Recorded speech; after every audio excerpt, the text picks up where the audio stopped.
much. Let it be. Paul McCartney said that when he was writing that song, he was remembering in his own life when he would wake up in the middle of the night and feel anxious and afraid. And he would feel this deep sense of his mother being there with him. And that was what gave him the courage and the comfort that he needed to carry on, even though his mother had passed away 10 years before. And so it seems kind of interesting also to talk about Gilda Radner, since we're celebrating Gilda's Club this morning, that Gilda wrote a book in her struggle with cancer called, Yeah, It's Always Something. And in it, she talks about and encourages us to be our own mother. She says that in those darkest days, that no matter how much support you're getting from those around you, that the most important support is that which you're giving to yourself, to be your own mother. Of course, there's also very many wonderful things that Gilda Radner said. One of my personal favorites is that she said that the most important way to pick fashion is that it doesn't itch. That is my kind of woman. That's how I pick fashion too. But isn't it true? Haven't we all had those moments of doubts and those tragedies in our lives and troubles when we feel like we don't have enough to get through it? And so it's interesting to note that there's so many stories about people being in similar situations. And in fact, we find in the Bible many, many stories about people being in that position of doubting that there is God's greatness. And in Psalms, there's a story about when the people of Jerusalem were being attacked. And this is such a great metaphor for when we feel like we're down and out and don't have what we need to carry on, that we feel attacked and worried and wondering how we're going to get through. And in Psalms 46, it said that the prophet Isaiah reminded the people of Jerusalem, "Be still, know God." And in that moment of just being still, that they were able to find that strength within them to be victorious. And so isn't it interesting that in so many different religions that there's this concept, this practice of getting still, of being quiet. Our own Myrtle Fillmore said that her greatest healing moments happened when she was sitting in the silence. In Buddhism, there's meditation, there's prayer, there's all these different practices that we can do to just allow ourselves to just be still and know God. I wanted to share also a very interesting experiment that was done on the International Space Station. There's a NASA astronaut, his name is Don Pettit, and about 5 or 6 years ago, he's floating out there in almost zero gravity, and he gets this idea that he wants to see what would happen if you create a vacuum and you put something in a bag and you shake it up.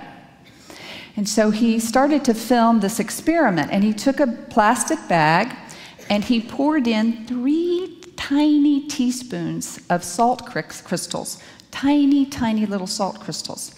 And he sealed the bag up and he gave it a good shake.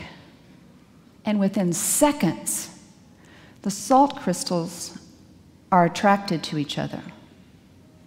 With nothing there, with the vacuum, like was attracting like. You can see in the video that suddenly there's clusters of salt crystals when there was none.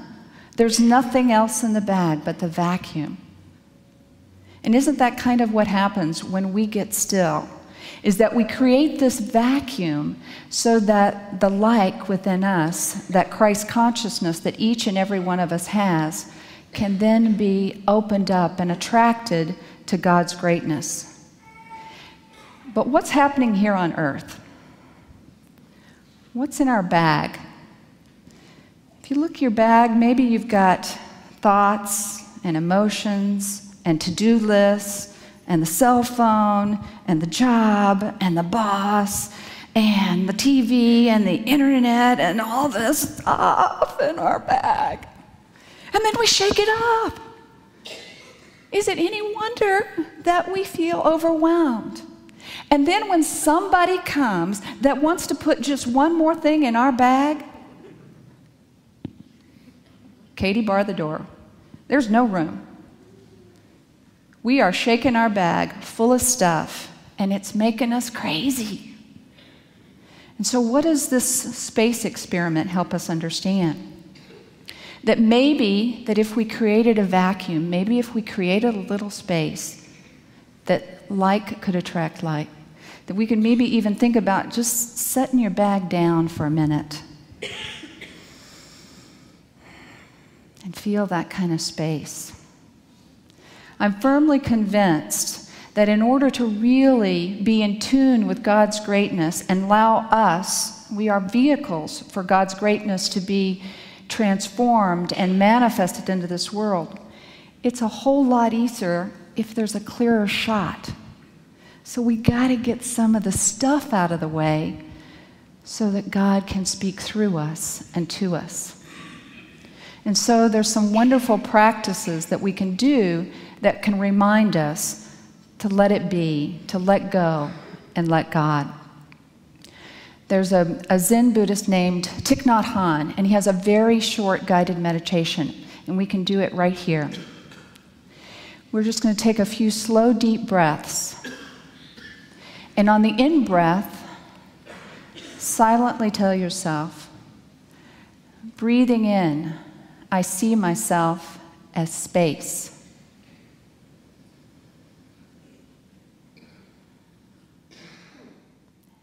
And breathing out, I feel free. Breathing in, I see myself as space.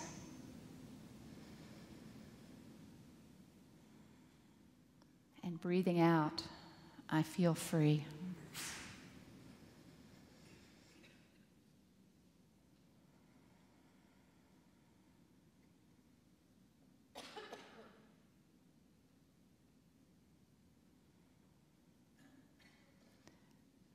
Just allow the dust to settle. And in this space, we can start to allow the not knowing to arise.